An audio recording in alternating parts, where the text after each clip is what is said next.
Baik, di sini saya akan melanjutkan materi dari saudari Cindy, yaitu tombak Haminjon bagi warga adat dan penamaan batas-batas tombak Haminjon.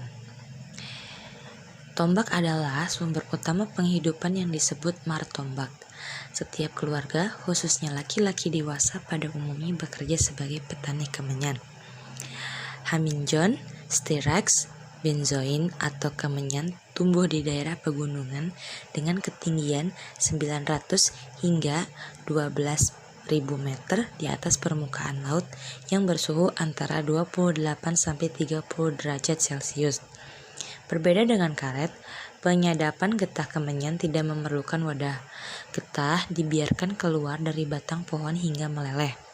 Kemenyan merupakan sumber mata pencaharian utama masyarakat adat dua desa ini. Lebih dari 60% warga Humbang, Hasundutan, Sumatera Utara bekerja di sektor perkebunan kemenyan dengan nilai transaksi diperkirakan mencapai 2,1 miliar tiap minggunya. Tanaman kemenyan dapat tumbuh dengan baik hanya di daerah Kabupaten Humbang Hasundutan, khususnya di Kecamatan Polung. Kemudian, penamaan batas-batas tombak Haminjon. Batas-batas tombak Haminjon telah jelas melalui penandaan adat yang menjadi ingatan kolektif turun-temurun. Terdapat 3 lokasi tombak Haminjon yang masing-masing dinamai tombak Dolok Ginjang, Lombang Nabagas, dan Sipiturura.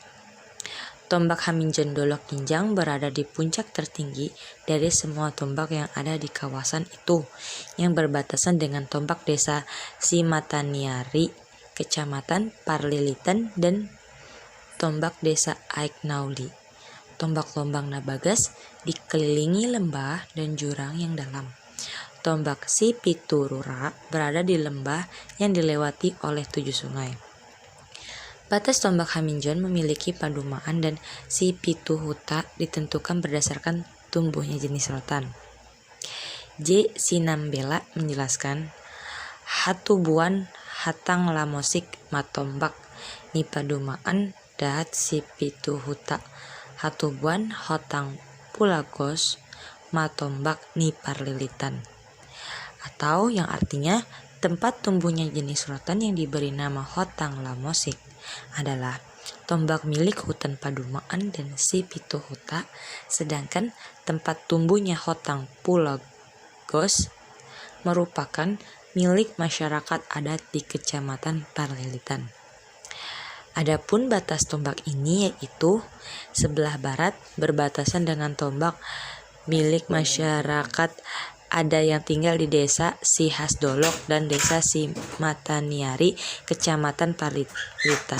Sebelah timur berbatasan dengan desa Padumaan, sebelah selatan berbatasan dengan tombak milik masyarakat desa Aiknauli. Sebelah utara berbatasan dengan tombak milik masyarakat desa Pancur Batu.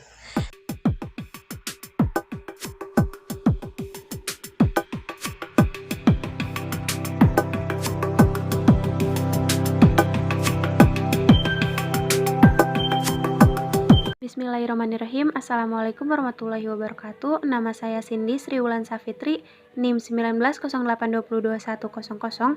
Di sini saya akan menjelaskan mengenai asal-usul masyarakat adat Pandumaan dan Sipituhuta.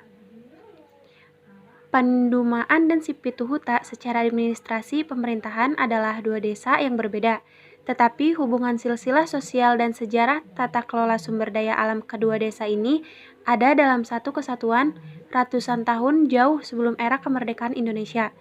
Dua desa bertetanggaan ini berada di Kecamatan Polung, Kabupaten Humbang, Hasundutan, Sumatera Utara. Silsilah marga-marga. Polung, kecamatan di mana desa Padumaan dan Sipituhuta berada, merupakan tempat di mana keturunan dari ketiga anak Toga Marbun yang berangkat dari Bakara mengadakan suatu upacara memanjatkan permohonan ke penguasa langit dan bumi yang disebut dengan Marpolung. Tempat tersebut kemudian dinamakan Polung hingga saat ini. Di tempat tersebut, mereka juga menanam 3 pohon dan hau sebagai pertanda bahwa mereka telah memanjatkan permohonannya di tempat ini. Hau ini mereka namai dengan Hauni Lumban Batu, Hauni Lumban Gaol, dan Hauni Banjarnahor. Dari Polung inilah keturunan Toga Marbun berpencar ke beberapa desa di Tano Marbun seperti Aiknauli, Huta Julu, Pancur Batu, Huta Paung, Pandumaan, Sipatu Huta, dan desa lainnya. Tano Marbun dibagi dalam dua wilayah, yaitu yang pertama Marbun Habinsaran meliputi Huta Paung, Polung, Parsingguran, dan Pansurya. Yang kedua, Marbun Hansudutan meliputi Huta Julu, Pancur Batu, Sipitu Huta, Pandumaan, dan Aiknauli. Adapun marga-marga yang terdapat di komunitas masyarakat adat Pandumaan dan Sipatu Huta adalah 1. Lumban Batu khususnya keturunan Opsada Pangulu Lumban Datu dengan istri Boru Sianturi. Saat ini sudah 14-15 generasi menempati wilayah Pandumaan. Yang kedua, Lumban Gaol khususnya keturunan Raja Isampurna, Lumban Gaol, dan Gaol. Sampai saat ini sudah 13-14 generasi bermukim di Sipitu Huta dan menyebar ke Pandumaan. Yang ketiga, Nainggolan khususnya keturunan Opsohaginjangan, Nainggolan yang sudah bermukim di Padumuan sampai 14 generasi. Yang keempat, Pandiangan khususnya keturunan Opsingadaun, Pandiangan yang naik dari urat Pulau Samosir, keturunan Opsingadaun berkembang di daerah Padumuan, di mana sampai saat ini sudah memasuki generasi ke-13. Seiring perkembangan zaman, beberapa marga bertambah di desa ini, antara lain Purba, Manalu, Sitanggang, Sinaga, Sijabat, Hareva, dan Siahaan. Kedatangan marga-marga ini pada umumnya karena perkawinan, di mana marga-marga yang datang kemudian menikah dengan boru atau anak perempuan dari marga-marga di atas. Mereka juga diberikan kesempatan untuk mengelola lahan dan tombak Hamonjin milik kedua desa ini sebagai tempat untuk mencari nafkah, tetapi tidak untuk menjual. Untuk memperoleh kesempatan mengelola lahan dan hutan Kemenyan, marga yang datang kemudian tersebut setelah membentuk keluarga baru dan hidup di sana, meminta kepada salah satu marga yang memiliki hak atas lahan dan tombak tersebut untuk meminta hak pengelolaan tanah atau tombak, seperti lazimnya dalam masyarakat adat Batak. Ada tata cara adat yang harus dilakukan dengan melibatkan semua marga di atas. Dari silsilah yang dimiliki masyarakat adat Panumuan dan Sipatu Huta, dapat diketahui bahwa mereka sudah mendiami wilayah ini sekitar 300-an tahun, yaitu berdasarkan jumlah atau tingkatan generasi yang ada hingga saat ini, sudah 15-16 generasi. Hal ini diperkuat dengan hasil penelitian ilmiah Balai Arkeologi Sumatera Utara, Medan, yang dilakukan awal 2013 yang lalu. Bagi warga Pandumaan dan Sipatu Huta, wilayah adat meliputi pemukiman, perladangan, persawahan, padang rumput pengembalaan ternak, sungai, dan tombak. Dua desa yang berpenduduk 770 atau 3.715 jiwa mendiami wilayah adat seluas 6.153 hektar, yaitu hutan Kemenyan 30 hutan Kemenyan ini 3.934,941 hektar, perkampungan, perladangan, dan persawahan 2.066,212 hektar. Hadirnya tombak pop lestari yang lokasinya bersinggungan dengan hutan adat Pandumaan dan Sipitu Huta, Kecamatan Polung. Konflik mencuat ketika TPL mendekati wilayah kelola masyarakat adat di Kecamatan Polung pada awal tahun 2009. TPL mulai melakukan penebangan membabi buta, membombardir terhadap pohon kemenyan sejak awal Juni. Disinilah konflik bermula, di mana tombak ini adalah sumber utama penghidupan. Setiap keluarga, khususnya laki-laki dewasa, pada umumnya bekerja sebagai petani kemenyan. Tombak Haminjon atau hutan kemenyan adalah sebagai sumber mata pencaharian utama masyarakat adat Pandumaan dan Sipituhuta yang menghasilkan transaksi mencapai 2,1 miliar per minggu. Tentu saja konflik ini mengancam keberlangsungan hidup. Assalamualaikum warahmatullahi wabarakatuh. Nama saya Eka Rosanti dari Hukum Ekonomi Syariah kelas B semester 3 dengan nomor induk mahasiswa 1908202077. Di sini saya akan menerangkan tentang rangkaian konflik dimulai dengan penggeledahan dan penangkapan paksa 16 orang warga. Warga mengetahui bahwasannya pihak TPL sedang melakukan penebangan di Tombak Haminjon, sehingga mereka bergegas pergi ke sana dan merampas kensau yang mereka gunakan untuk melakukan penebangan tersebut. Keesokan harinya, polisi mendatangi warga desa Pandumaan dan Sipituhuta untuk mengambil kensau yang dibawa oleh warga dengan mengobrak-abrik secara paksa beberapa rumah dan menangkap paksa warga yang terciduk menyembunyikan kensau di rumahnya. Bismillahirrahmanirrahim. Assalamualaikum warahmatullahi wabarakatuh. Saya Iin Inaya. Di sini saya akan melanjutkan peristiwa kedua, yaitu menolak penghancuran Kemenyan, 8 orang tersangka dan DPO. Meski DPRD Humbamas ini telah menyurati Bupati supaya status konflik di wilayah Tombak Kemenyan dinyatakan standfast, namun pihak TPL ini masih tetap melakukan aktivitas penebangan dan pembukaan jalan baru di area itu. Pada hari Senin, tanggal 17 sampai tanggal 18 September 2012, warga masih melihat bahwa pihak TPL ini terus melakukan penebangan tanpa henti. Di hari Selasanya, penebangan ini dikawal oleh security TPL dan aparat Brimob dengan senjata laras panjang. Keesokan harinya, Rabu 19 September, warga memperingatkan kepada pihak TPL ini supaya menghentikan penebangan pohon.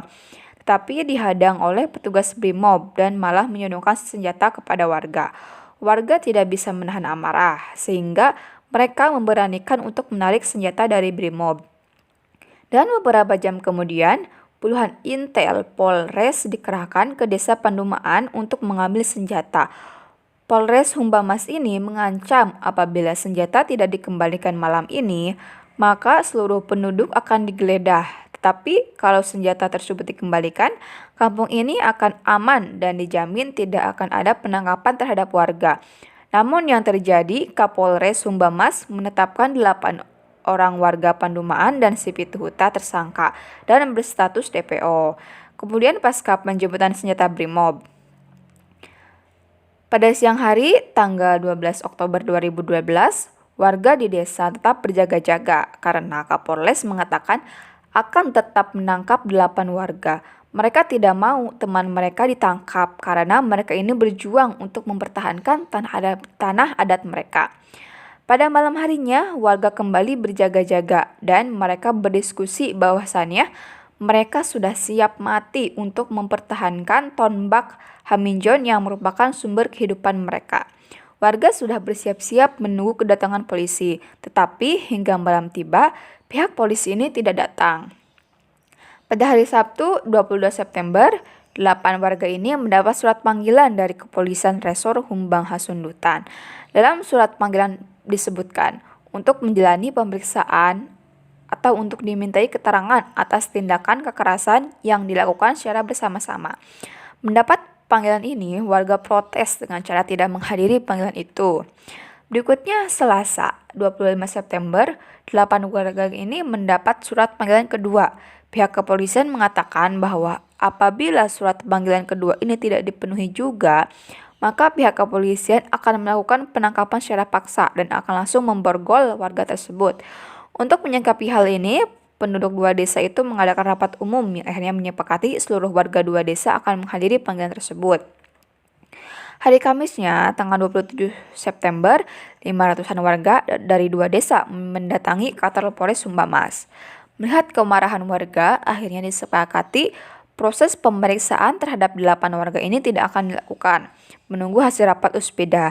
Namun yang terjadi kemudian, Uspida ini mengadakan rapat yang dihadiri pihak TPL tetapi tidak melibatkan masyarakat. Rapat USBD ini memutuskan bahwa proses hukum akan tetap dilakukan terhadap warga. Mendengar hal ini, warga tetap bertahan dan tidak bersedia menyerahkan 8 orang warga untuk diperiksa. Selanjutnya, pada hari Senin 8 Oktober, warga menghadiri pertemuan yang diadakan di ruang Ketua DPRD. Pada pertemuan ini disepakati bahwa Ketua DPRD dan Kapolres akan bersama-sama dengan warga ke Polda Sumatera Utara di Medan untuk membicarakan masalah ini agar diselesaikan dengan perdamaian secara adat. Namun keesokan harinya Kapolres berkelit dengan kesepakatan ini dan tetap berkeras akan melakukan pemeriksaan dan penangkapan paksa atas 8 warga. Menyikapi hal ini, warga pun tetap menolak dan bersiaga melakukan penjagaan di 2 desa. Baik, di sini saya akan melanjutkan rangkaian konflik pada konflik Hamijon ini, tombak Hamijon, hutan Kemenyan yang semakin meningkat antara petani Kemenyan dengan TPL Toba Plop. Di peristiwa 3 ini adanya penangkapan 31 orang petani Kemenyan, yang mana pihak TPL walaupun mereka sudah diberi berbagai upaya dan surat bahkan musyawarah, mereka tetap saja melakukan aktivitas penebangan ini. Sehingga dengan geram pada tanggal 25 Februari 2013, sekitar 250 warga Padumaan dan Sipiti Huta berangkat ke Tombak, ke hutan. Mereka menemukan para pekerja sedang menanam dan memupuk eukaliptus di lahan bekas penebangan itu.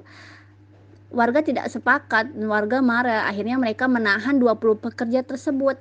Mereka sudah diberikan ancaman, mereka sudah dikasih tahu, sudah dimusyawarahkan, bahkan mereka tetap saja melakukan, dan akhirnya warga kesal, mereka menahan 20 pekerja tersebut. Tidak lama kemudian pihak TPR ini melaporkan kepada anggota berwajib. Nah, yang mana pihak TPR dan anggota BRIMOB kembali menyerang dan 16 warga berhasil ditangkap sekitar jam 12 malam. Yang mana iring-iringan truk ini memasuki desa. Di sana mulailah terjadi adu mulut, cekcok antara warga dengan Kapolres dengan BRIMOB. Tiba-tiba polisi menangkap juru bicara mereka. Beberapa warga lainnya juga belakangannya diketahui sebanyak 16 orang ditangkap oleh anggota kepolisian.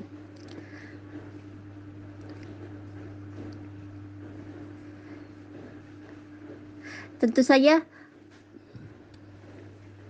peristiwa di dini hari menyebabkan situasi suhu konflik semakin meningkat. Keesokan harinya, 2 warga ini melakukan demonstrasi ke depan Mapolres untuk menuntut pembebasan warga yang ditangkap dan ditahan oleh pihak berwajiban ini. Mereka berbaris di depan Mapolres dan menyerukan pembebasan teman-teman mereka, orang-orang yang memperjuangkan hak mereka, yang mana hutan Kemenyan ini memang menjadi sumber penghidupan utama mereka. Akhirnya sekitar pukul jam 9 malam Mapolda Sumatera Utara akhirnya membebaskan 15 warga. Tidak puas dengan tindakan aparat yang hanya membebaskan 15 warga ini dan mengirim 16 warganya, tadi kan sudah disebutkan bahwa penangkapan 31 orang petani Kemenyan, maka keesokan harinya sekitar tanggal 27 Februari 2013 bahwasanya mereka berkumpul kembali, menyatukan tekad kembali, ingin bahkan mereka dengan semangat tinggi mengatakan bahwasanya lebih baik mati daripada wilayah adat mereka dirampas TPL dan Kementerian Kehutanan dari mereka. Warga akan tetap berjuang sampai titik darah penghabisan, membebaskan 16 warga yang ditahan di Mapolda Sumatera Utara. Berikut ini adalah rangkaian-rangkaian peristiwa ini yang berawal dari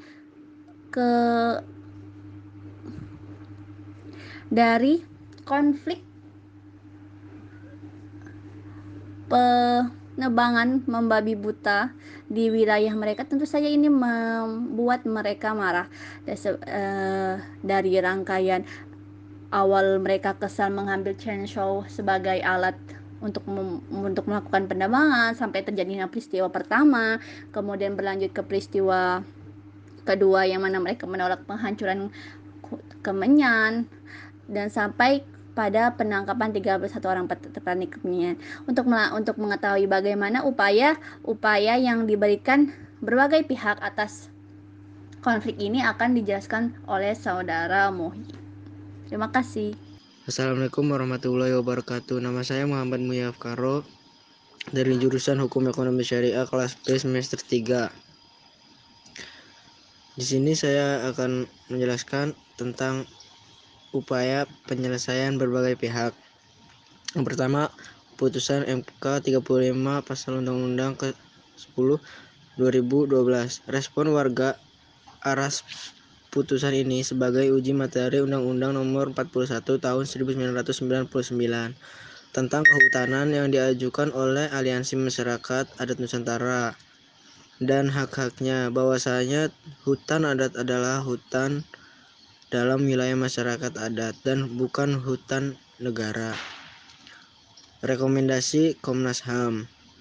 Keputusannya bahwa pihak TPL tidak boleh melakukan aktivitas apapun di lahan ini sampai adanya penyelesaian kasus, dan masyarakat boleh mengambil hasil hutan ini karena sumber utama kehidupan mereka. Namun masyarakat tidak boleh membangun gubuk, pondok-pondokan sampai penyelesaian kasus ini selesai.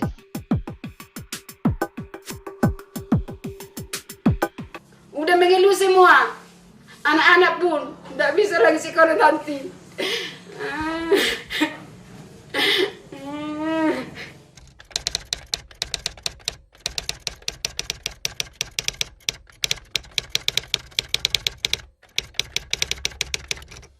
Pemerintah sudah menyerahkan perkampungan ini kepada pihak perusahaan.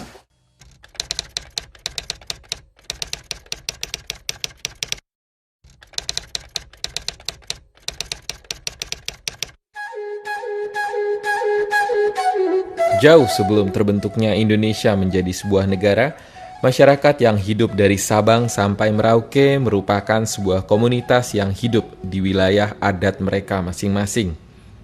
Kehidupan yang terbangun dalam kurun waktu panjang tersebut telah teruji untuk menghadirkan kesejahteraan sebagai cerminan dari peradaban mereka.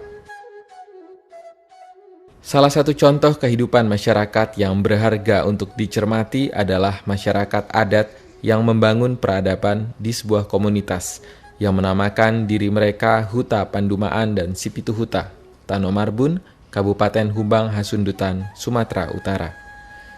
Sejak ratusan tahun lalu, masyarakat adat di kedua desa tersebut telah membangun sebuah peradaban yang mengedepankan keseimbangan dan keharmonisan alam.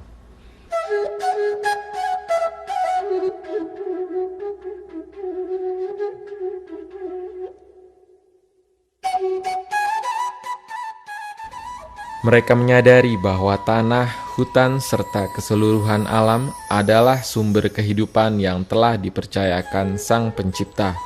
Hal tersebut terwujud dalam relasi masyarakat dengan hutan kemenyan atau yang disebut dengan tombak Haminjon. Hutan yang telah mereka usahakan dan pelihara sebagai sumber penghidupan mereka selama ini. Kita bekerja di Kemenyan ini sejak nenek moyang kita, ya diwarisi lagi sama orang tua kita, dan kita ikut bekerja di sini sejak mulai kita kelas 3 SMP tahun 82. Sudah kita ikut bekerja membantu orang tua supaya kita bisa sekolah. Kita harus ikut juga bekerja memanjat Kemenyan ini sampai sekarang.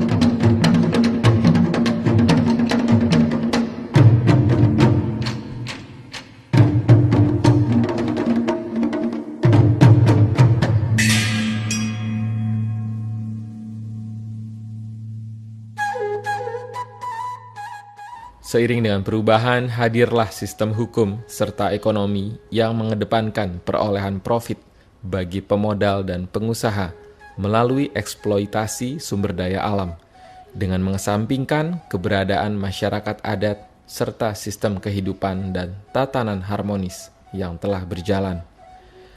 Di wilayah Pandumaan Sipituhuta, watak eksploitatif dan mengutamakan profit tersebut mewujud dalam kehadiran PT Toba Pulp Lestari atau TPL dengan dukungan penuh aparat negara.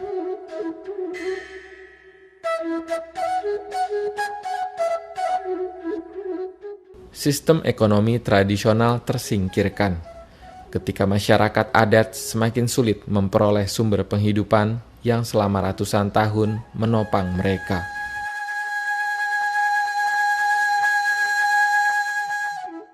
Udah terasa benar. Udah banyak yang menghidup kami, mama-mama di desa Sipituhuta Pandumaan. Kemenyan nggak pernah ada lagi ada dibawa dari Tombak. Nggak ada lagi pernah terletak di rumah.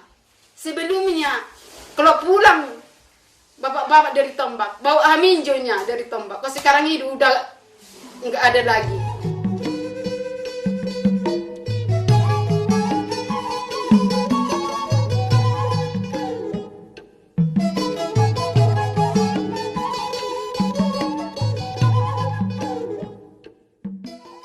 Kemenyan kami sekarang ini sudah menjadi milik TPL. Itu menurut SK Menteri. Jadi kami bingung, kalau ini sudah menjadi milik TPL secara lambat laun, ini pasti habis. Jadi kami sangat menyesal. Kenapa bisa lahan yang dikerjai oleh masyarakat diberikan kepada TPL? Padahal ini jelas-jelas sumber penghidupan Desa Pandumaan Sipituhuta, Humbang pada umumnya, adalah Kemenyan. Yang dibutuhkan masyarakat Tapanuli, khususnya Pandumaan dan Sipituhuta, bukanlah kehadiran korporasi. Karena kehadiran korporasi itu merebut hutan mereka. Padahal masyarakat Pandumaan Sipituhuta itu ratusan tahun, mungkin diperkirakan 300 tahun, mereka sudah hidup menyatu dengan ekosistem di situ. Jadi sudah kait-mengait. Jadi sangat wajar ketika hadir mengganggu sebuah siklus yang sudah mapan, sudah mantap, ada korporasi memutus siklus itu, saya kira menjadi masalah.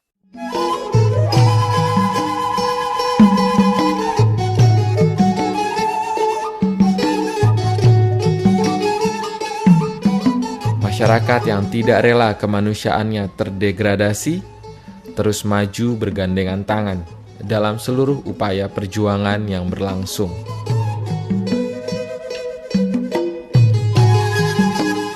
Namun gugatan yang disampaikan oleh masyarakat selalu disambut dengan intimidasi hingga kriminalisasi oleh negara melalui aparatnya terhadap masyarakat.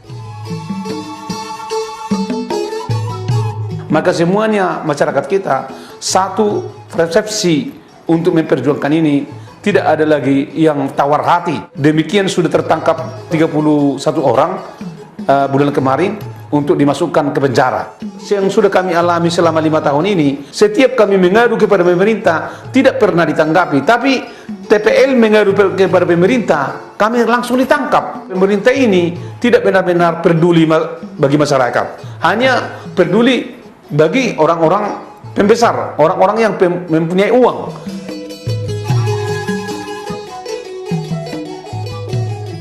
Keberpihakan terhadap masyarakat adat yang tertindas oleh hukum dan modal sudah menjadi kewajiban dan keteladanan yang harus dijalankan gereja dalam mewujudkan kasih Kristus yang telah terlebih dahulu menunjukkan keberpihakannya kepada umat manusia dan kemanusiaan.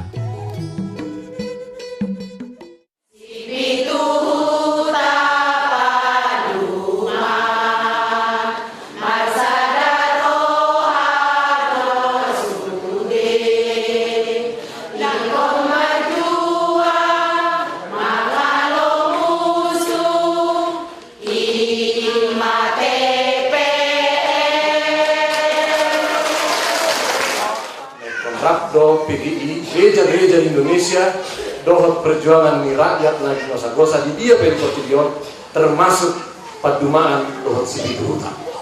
PGI menyatakan hak-hak masyarakat adat tidak bisa hilang hanya oleh selembar sertifikat.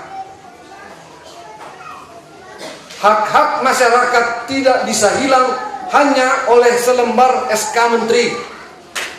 Hak-hak masyarakat adat tidak bisa hilang hanya karena SK Presiden sekalipun.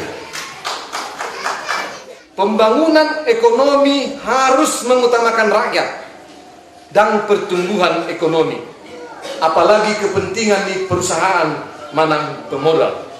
Todi kerakusan, todi hamokkuson, na menguasai perekonomian di bangsotan waingon, ikon alo ottadoi.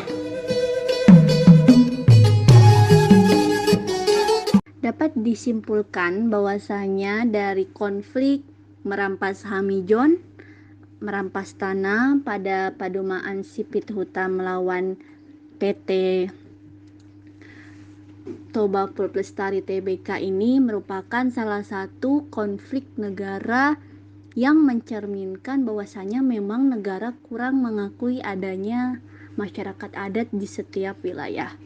Juga melihatkan atau menggambarkan kepada kita dengan jelas bahwasanya kebijakan negara, kebijakan berbagai pihak itu keterpihakan mereka kepada investor atau pemodal, dan tidak ada upaya untuk mensosialisasikan bahkan musyawarah dengan masyarakat adat yang mana memang sumber daya alam ya seperti layaknya hutan Kemenyan atau Tombak Hamijon ini memang sumber penghidupan mereka. Kemudian juga pemodal memperlihatkan ketidaktaatan, acuh tak acuh, bahkan menghiraukan berbagai himbauan yang masyarakat adat lakukan, seperti adanya penegasan mereka abaikan. Upaya yang dilakukan masyarakat ini memang harus diambil tindakan oleh pemerintah agar pemodal-pemodal itu juga menghargai adanya adat masyarakat adat. Dan juga terlihat bahwasanya aparat keamanan ini masih jauh dari kata mengayomi atau melindungi masyarakat adat. Padahal bahwasanya masyarakat adat bukanlah seseorang yang memiliki senjata lengkap. Mereka berani memperjuangkan hak mereka, memperjuangkan sumber penghidupan mereka hanya bermodalkan mental kuat dan semangat perjuangan mereka. Berikut mungkin yang dapat kami sampaikan. Terima kasih, dan bisa diperjelas dengan menonton video YouTube yang kami, salah satu video YouTube yang menceritakan kehidupan masyarakat di Desa Padumaan Sipituhuta ini. Terima kasih. Wassalamualaikum warahmatullahi wabarakatuh.